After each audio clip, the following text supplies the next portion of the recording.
Okay, so yung next nating example naman yung break.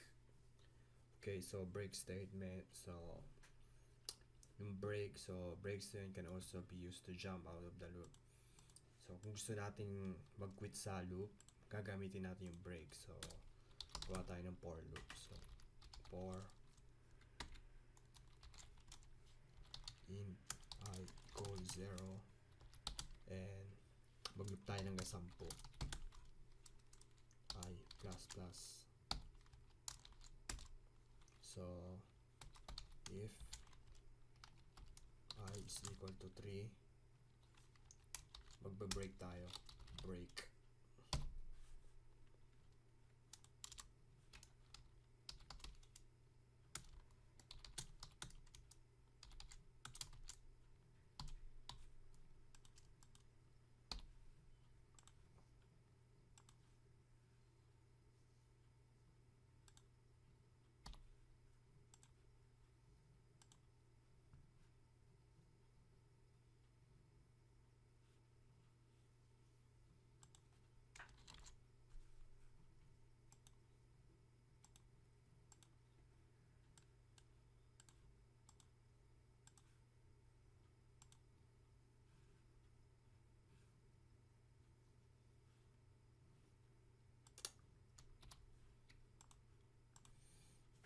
Okay, so ayun na.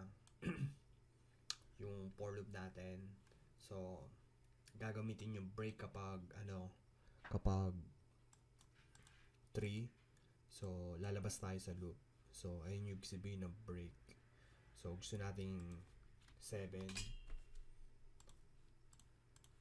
hanggang 6 lang yung loop. Okay. 0 hanggang 7. Hanggang 6 kasi 7. Kapag 7 na, mag-quit na tayo sa loop. So ito yung break statement. So sa next tutorial natin, gagawin natin yung continue. So ayun, doon na tayo sa next tutorial natin sa continue.